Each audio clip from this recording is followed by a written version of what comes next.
Alright, Voldemort, it is once again time for the NFL to keep failing. Let's say the I mean, Raven. the NFL fails all the time. Yeah, So that's nothing new. yeah, no, it's the NFL's just sad. I want to feel bad for it, but I don't. It's just such a terrible organization. Yeah. Um, For the most part, I mean, where do you start? Do you start with the Cincinnati Bengals basically destroying literally Joe Burrow yeah, he with only made it halfway. ACL? He only made it through halfway through his first year, and it looked promising. It looked like he was going to be Rookie of the Year, and oof, he got hammered. I saw that hit. I was like, oh, there goes the ACL. And then it came out. I was like, yeah, it's the ACL, MCL, and then probably more stuff. Everything that ends in CL is now is torn in his leg. Yeah. So that's going to be a gruesome recovery. And you know what?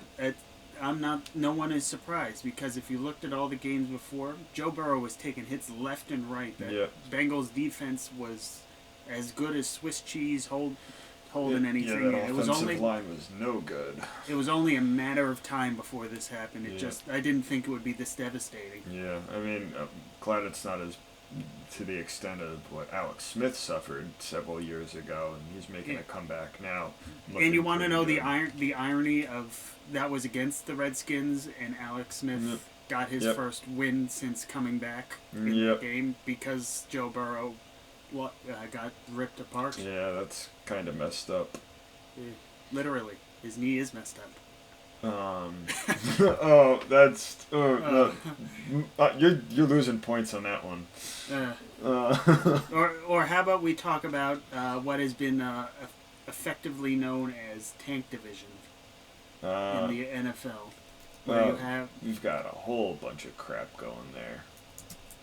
Where you had the Redskins, the Eagles, the Giants, and the Cowboys. All had 3 wins in the NFC East. Well, Washington won on Thursday on Thanksgiving, so now they have 4 wins. Yeah, but last week it was 3 and 6, 3 6 and 1, 3 and 7, 3 and 7, 3 and 7. Yep. Someone is going to go to the playoffs from this division with a losing record. Yeah. Right now the Giants and Washington football team, both are 3 and 2 in the division. So both of those teams will be at least 500 come the end of the season. I think they have to play each other one more time. No, they do not, because the Giants beat Washington twice. Giants still have the Cowboys to play.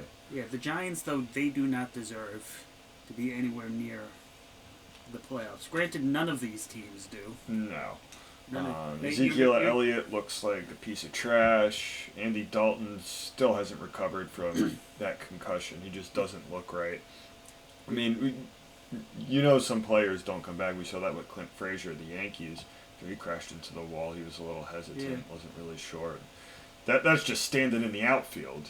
You're getting tackled by like some 285-pound defensive lineman. Yeah, and then you remember the few weeks ago, I think it was Giants Cowboys, where they were running the ball, and then they tripped and it fumbled out, and then they went to catch it, and it fumbled out of their hands, so they went and it fumbled out of the next guy's hands. It went this repeated 3 or 4 times until someone finally caught the ball like 30 yards after it initially fell out. Yeah, this is just. It's embarrassing. This is like you might as well just throw the Jets in the NFC East at this point. I mean, on the contrary, I watch a lot of baseball between teams like the Royals and the Orioles and stuff with teams that have nothing to play for. I tell you, the most entertaining baseball is when no one is playing for anything and they can do whatever they want, and you'll see a lot of unusual and entertaining things happening. Yeah, but football, though, it's just sad. True. It's just not as good. You're just like running out there, and it's like, all right, let me just put whoever out there at this point. Yeah, at football it's a little different because baseball, the Orioles cannot beat the Dodgers with a probability of low, but it's still very possible. Football, the Jets are still waiting for that first win. Yeah, and I don't think it's really gonna come anytime soon. I mean, they're playing the Dolphins, and it's just been sort of announced that Tua, who's was the rookie quarterback the Dolphins selected in this previous draft, who succeeded, who took over for Fitzpatrick after like week 3 or whatever. And then it looked like Tua was doing well, winning a couple games in a row, and then he struggled. And then it was just sort of like, oh yeah, you know what? Now we're just gonna have Fitzpatrick in here. Um, and the Jets on the flip side, uh, these last couple games, uh, they've been actually doing fairly well. You want to look at what's going on here. They played the Chargers and the Patriots, losing both those games by just a score each. Yeah, And but they should. the difference is that Joe Flacco was in as quarterback, not Sam Darnold. And the Jets have no offensive weapons whatsoever. And for Flacco to be able to get, what did he get, 27 and then 28 points out of that after basically like not being able to do anything any of the other weeks, I mean, that's just amazing. Um, so, but, yeah, well, no, go ahead.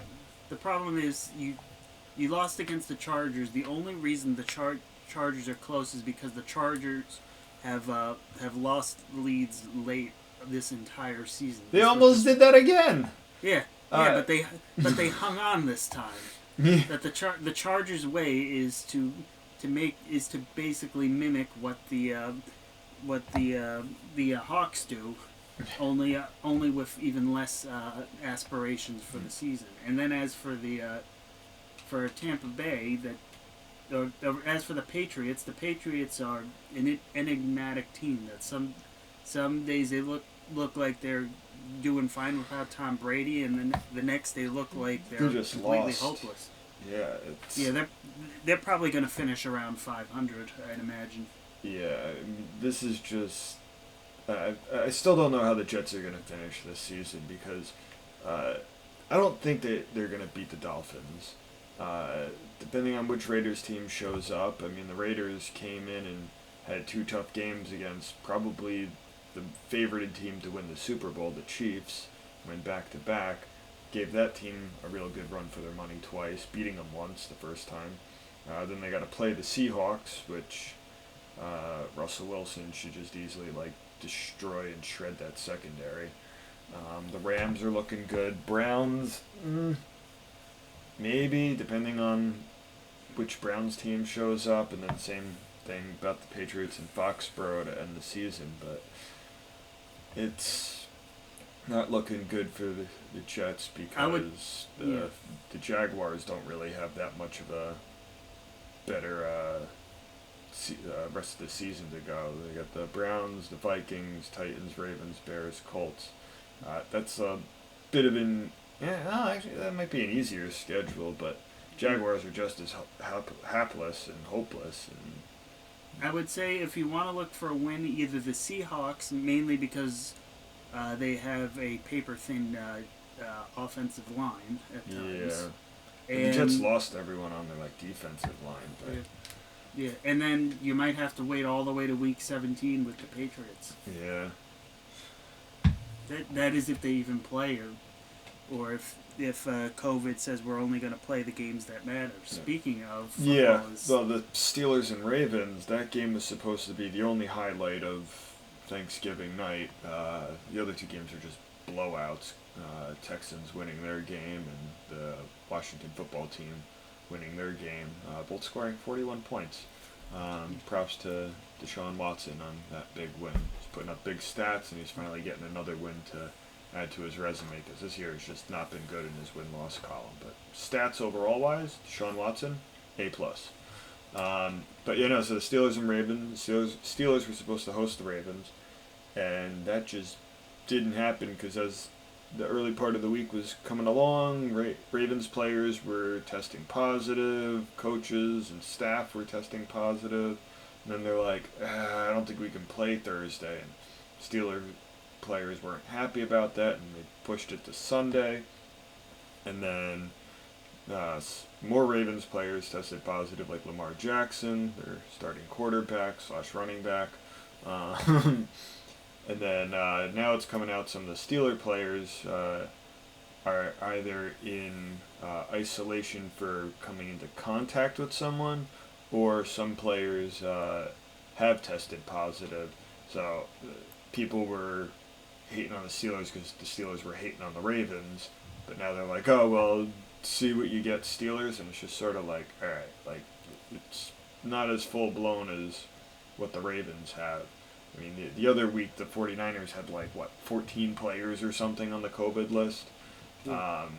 So the Steelers aren't really happy. Now the game's being moved to Tuesday, and we'll have to see. But some of the Steelers players who are in the quarantine, but not for testing positive, but for being near people, as long as they test negative, they'll be allowed to return for that Tuesday game. But anyone who tested positive isn't allowed to return to the game.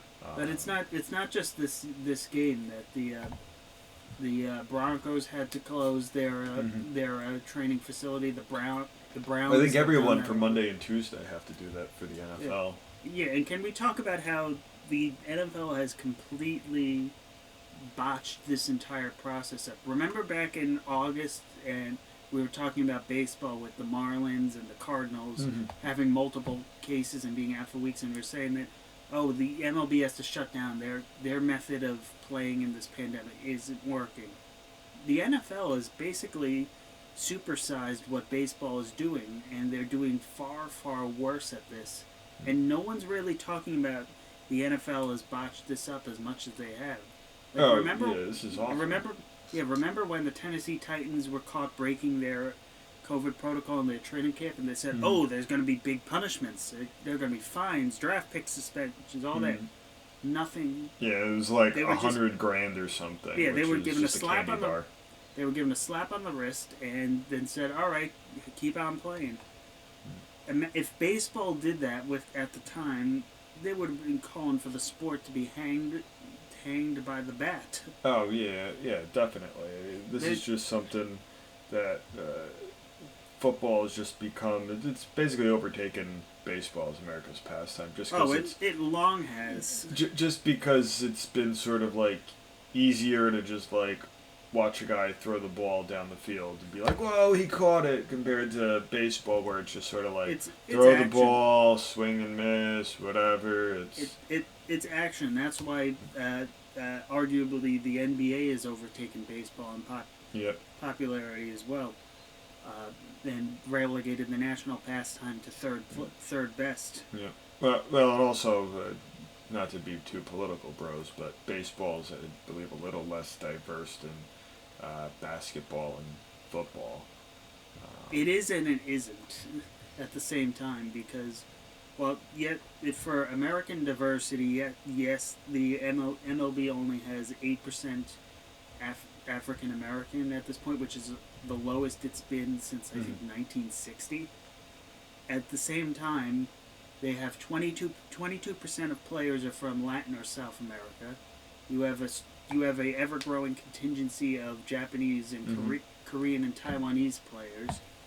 You have people knocking on the door from in other places like Europe and Brazil that normally aren't. It's the problem is you through any looking glass you look through, you can say one is less diverse than the other, and the other is more. That there isn't really a right or wrong answer, in my personal opinion, of how diverse. It's just a matter of who you're looking at. Yeah. But I would say football is doing a bad job in terms of virus diversity, in which case there's only one at the moment. But I'd say that's enough about football. We're two baseball bros, more or less. Moral is. Yeah. And while there isn't really much going on in the transaction front, the Braves have capitalized and signed the only two notable free agents, Drew Smyly and Charlie Morton, to one-year deals. An interesting thing that came down the wire yesterday is that the is that Rogers Communication, who owns the Toronto Blue Jays, want a new stadium for the team. They've played in the Rogers Center since the 80s, I believe. So that's quickly one of the oldest stadiums that's still in existence. Yeah. And it's also one of the least popular, mainly because of the AstroTurf it uses. Yeah. Anyone who goes in there, they say it ruins legs. You could argue Troy Tulowitzki. Yep. Yeah, Troy Tulowitzki lost a lot of his career because of that turf. Other players as well. But so a new stadium makes sense. But here's the In problem. Buffalo? No, in Toronto. The problem is where to put it, because if you look at a map on thing, most stadiums are usually right next to it, because we'll take the parking lot and then we'll turn the other one into a parking lot.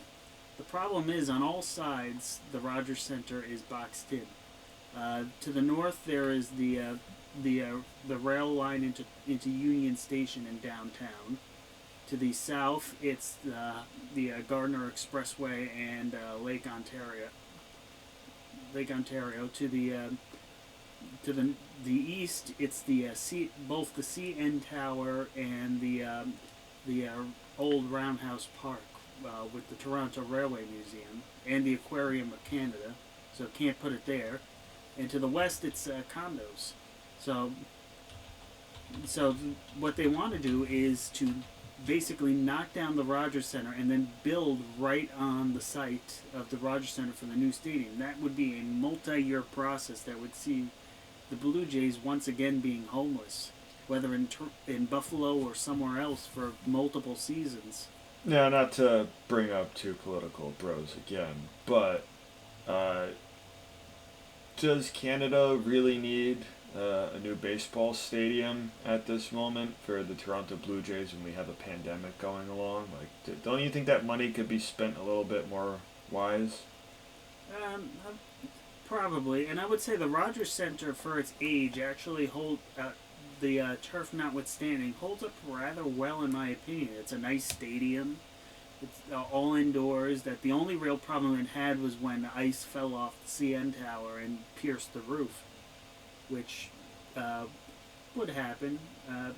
But you're right in saying that there might be political influence, because the Blue Jays would need the federal government in Canada to sign off in order to move forward with this project, which would take 5 to 8 years to complete if approved. Yeah. They're planning to go public next year with the project. Although they said that this would be funded by a partnership between the government and the real estate arm of Brookfield Asset Management Incorporated, whereas that Rogers Center was built solely with government funds. So it is a private public partnership, so it would cost a little less. They're not sure if they would spend time in Toronto.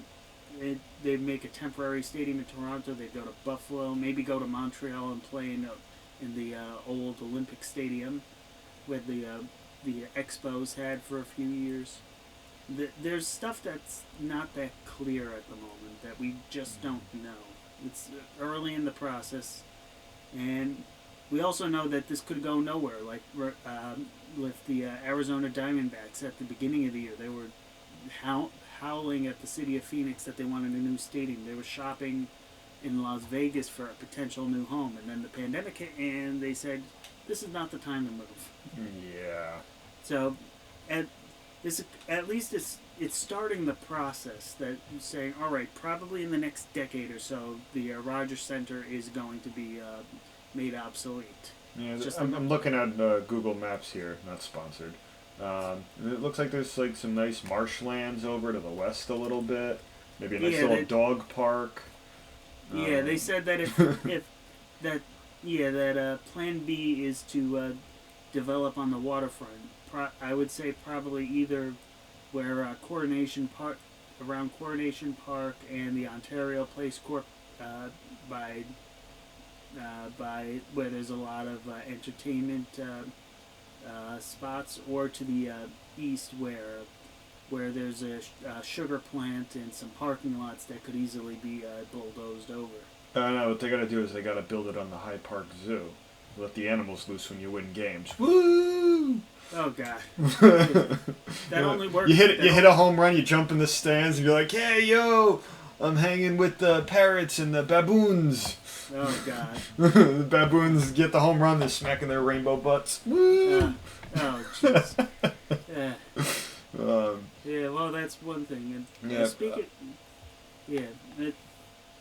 So that'll be an interesting thing. And the other interesting thing is that, as I said before, that baseball has been its usual quiet self post Thanksgiving. Yeah. That the only real notes coming are there are several players are potentially hitting the free agent market from the Far East. That you have Mel Rojas Jr., who had an MVP caliber campaign in the Korean baseball organization last season. You had Hae-sung Kim, who's coming over from Korea. A couple of guys being posted from the Nippon Baseball League. Other than that, it's just all rumor and happenstance of stuff like Yadier Molina. Yep, I was just gonna say Molina. He heard apparently New York's calling for him. Yeah, both New York teams, Padres, Angels, along with the Cardinals. The DJ LeMahieu is reportedly looking at the Blue Jays, Yankees, and Mets, but apparently has also been in contact with the Astros. There's a lot of smoke and no fire at the moment anywhere outside of the two guys that signed with the Braves. Yep. Who the Braves usually act fast anyway, so they're the type that gets that strikes before the market can determine a price that's over what they want. Well, there was a little bit of smoke that happened this past week.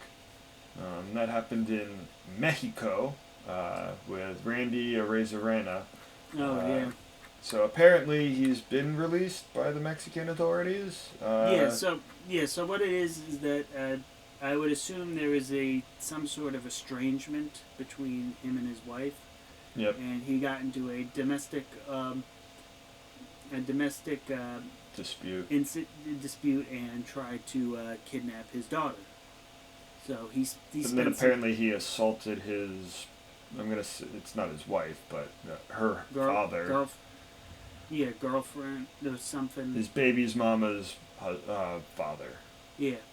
So he was arrested for a few days, was released from detention, but notably, this you do not need to have a arrest for MLB to slap down a suspension. We've seen that with Chapman. With the only one that really got Domingo arrest. Herman. No, not even Herman. What's his name? Osuna. The reliever Blue Jays then traded to the Astros and sort of was the opening act to the collapse of the Astros organization. Yeah, so it just was kind of awkward when I texted you about it when it first came out, and it was just sort of like he steals his kid and punches the father-in-law, and it was just sort of like okay, but like what's the other side to this story? Was she keeping the kid when she wasn't supposed to, and the father-in-law instigated something? Not saying that's what happened, but like it was just sort of like a very one-sided story, and now it's just sort of like being swept under the carpet as of like this recording. So well, according to reports that the judge who was presiding over the case determined that there wasn't enough evidence for the outfielder to face charges. So, well, yeah, because it was a guy hitting another guy. There's not gonna be charges on that. So that tells you, while it was tense, that it was nothing that they determined was law breaking. I mean, it could have turned into law breaking, but nothing. Yeah. I don't expect anything too serious if MLB comes down on him. I would say probably I would say a 30 games sounds about usual. 30 Yeah, I was going to say about 20, 25, but yeah. Chapman's I think was one of the shortest at 30 games. Yeah, but Chapman's also a pitcher, so he's only pitching every like 3 days or so. Yeah, but This Randy is the reigning MVP of the American League Championship Series. So. yeah, but it's also MLB, unlike the NFL, takes a very serious line with stuff like this. So I could. Well, I'm saying like suspension-wise, like missing amounts of games. Yeah, so. I could even see 30 games as being light. That I could see it get up to 40 if Manfred. I don't think it's going to be up to that because, like I said, he hit the father-in-law, not his actual like wife or girlfriend. No, but also remember the things that the attempted kidnapping accusation that could weigh into as well. Regardless, it'll be a month or two. Yeah, we got to get like more information on this. Whether it was like a violent sort of thing where it was like, all right, got the gun, grabbed the kid, ripped her by the hair, or if it was just like, oh hey sweetie, I'm here to pick you up today. Oh no, you're not. Punch, punch, punch, and so we got to wait for more information. Yeah, we don't want to assume anything too crazy. Yeah, we'll wait for that due diligence to occur. And hockey's been kind of quiet.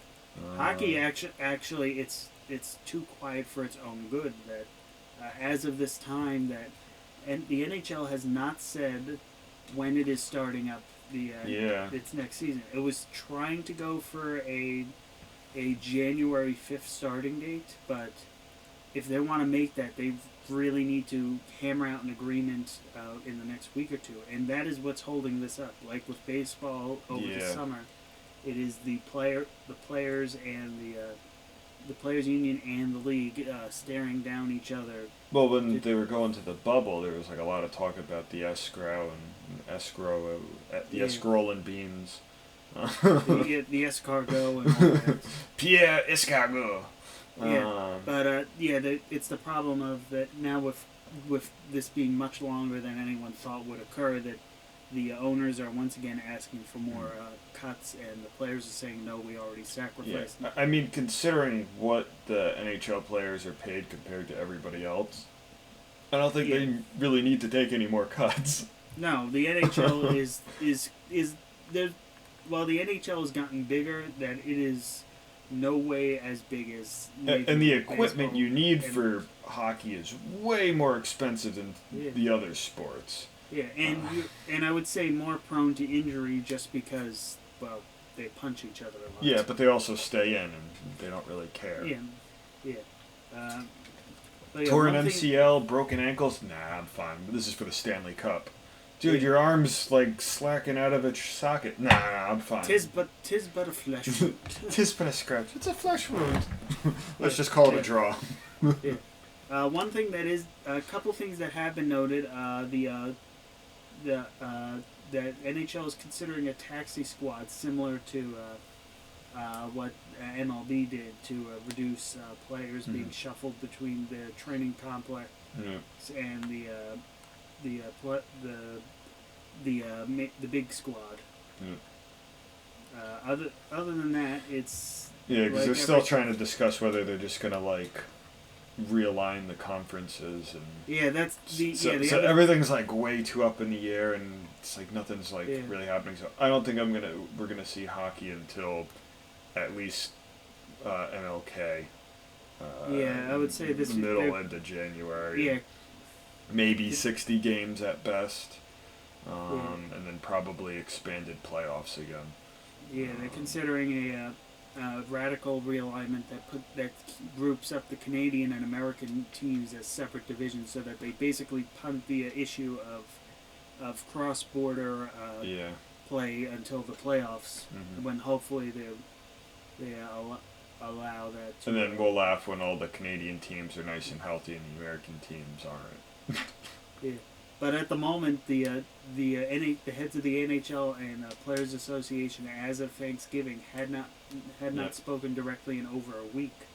So, if they don't talk by the end of next week,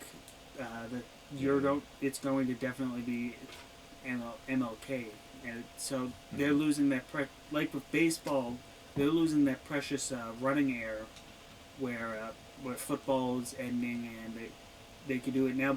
It's going to be basketball alone that's going to largely carry for a lot of markets. Yeah, there's only so much Stephen A. Smith I can take. Yeah, and considering half the teams won't have sports until between when the team gets eliminated until baseball starts up from the NFL to the MLB. Yeah. So, and I think the last thing, because I talk about it with my dad every week when we're watching football, and it's like 4th down and 1 or 4th and inches, and the offense comes out and they're like, hut, hut, hut, hut, and they're trying to like get the defense to jump the line, and the defensive line's like, yeah, we're not falling for this, just like burn this and burn a timeout. And then the offense has to call timeout, and the defense is like, haha, now you wasted a timeout because we're not big idiots. But my dad was saying he was watching the Notre Dame game, and they were down like 4th and inches on like their own turf, and they went out there and were like, hut, hut, hut, and the defensive lineman jumped the snap, and they got to continue the drive. So I guess it works once every, like, I don't know, 69 weeks. Because it's so dumb, and it rarely works, and you burn a timeout, and I honestly don't think it's cost effective for it. Update. Lasorda's condition improves. Oh, that's good. That's good.